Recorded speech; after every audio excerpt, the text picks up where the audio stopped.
दोस्तों, नारायणी सेना का नाम तो आपने सुना ही होगा, लेकिन क्या आप अंदाजा लगा सकते हैं कि ये सेना कितनी भयावह और विध्वंसकारी थी? कल्पना कीजिए, एक ऐसी अजेय सेना जिसका एक एक सैनिक महाभारत के युद्ध में हजारों योद्धाओं से अकेले लोहा लेने में सक्षम था। एक ऐसी टुकड़ी जिसका हर सैनिक मायावी युद्ध कला में निपुण था और जो केवल उन्हीं को दिखाई देती थी जिनके पास दिव्य दृष्टि थी। लेकिन कुरुक्षेत्र का युद्ध समाप्त होते ही यह सेना रहस्यमयी तरीके से लुप्त हो गई। आखिर यह सेना कहाँ गई? क्या यह पूरी तरह नष्ट हो गई या फिर किसी गुप्त लोक में जाकर किसी खास समय के आने की प्रतीक्षा कर रही है? और सबसे बड़ा सवाल, क्या कलयुग में यह सेना फिर से लौटेगी? आज हम इस रहस्य को जानेंगे, एक ऐसी कथा के माध्यम से जो महाभारत के पन्नों से निकलकर भविष्य की ओर इशारा करती है। श्री कृष्ण ने अपने राज्य की सुरक्षा के लिए एक विशेष सेना तैयार की, लेकिन यह कोई साधारण सेना नहीं थी। यह उन योद्धाओं की टुकड़ी थी जो न केवल शस्त्रों में निपुण थे, बल्कि तपस्या, योग बल और दिव्य शक्तियों से भी सुसज्जित थे। इनका लक्ष्य केवल एक था,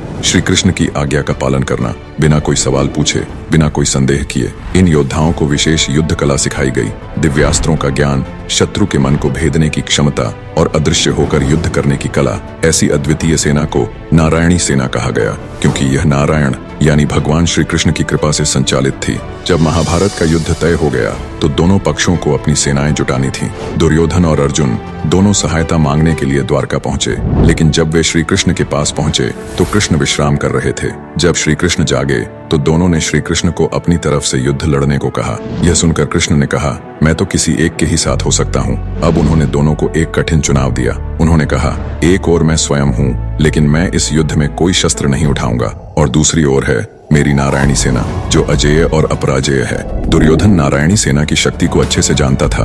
वह तुरंत बोला, मुझे नारायणी सेना चाहिए। उसे लगा कि एक अकेला निहत्था श्री कृष्ण किसी काम का नहीं। लेकिन अर्जुन मुस्कुराए और बोले, मुझे आप चाहिए प्रभु। यहीं पर तय हो गया था कि धर्म की विजय होगी, क्योंकि बल से अधिक बुद्धि और ईश्वर का साथ महत्वपूर्ण होता है। और नारायणी सेना शक्तिशाली तो थी, लेकिन इतनी भयावह और विध्वंसकारी सेना का नेतृत्व सही से तो केवल कृष्ण ही कर सकते थे। वह कृष्ण के नेतृत्व के बिना अधूरी थी। कहा जाता है कि इस सेना में श्री कृष्ण के 18,000 साथी भी थे, जो सब महान योद्धा थे।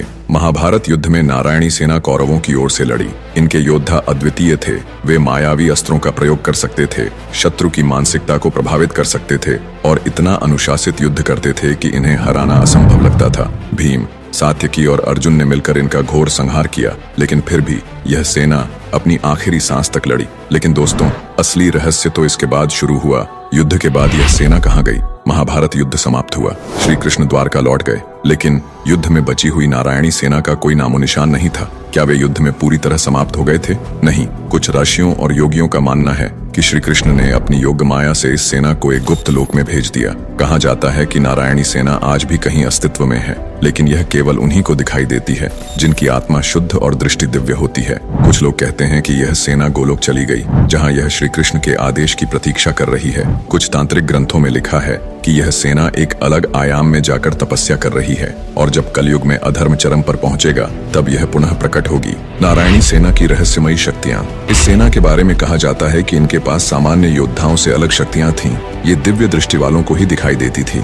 ये मन के विचार पढ़ सकते थे और दुश्मनों को भ्रमित कर सकते थे। इन्हें किसी अस्त्र से मारा नहीं जा सकता था, क्योंकि ये योग बल से स्वयं को सुरक्षित कर सकते थे।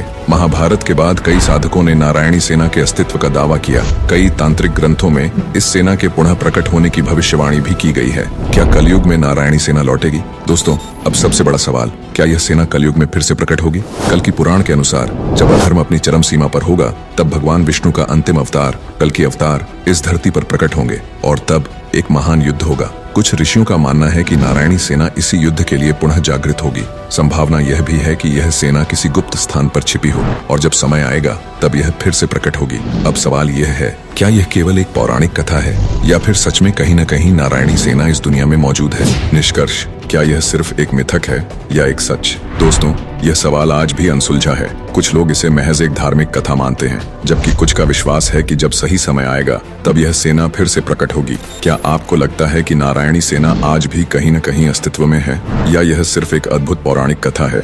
नीचे कमेंट करके बताइए, और अगर आपको यह वीडियो पसंद आया हो तो इसे शेयर जरूर करें। सनातन धर्म के ऐसे ही अद्भुत रहस्यों के लिए हमारे चैनल को सब्सक्राइब करें। धन्यवाद।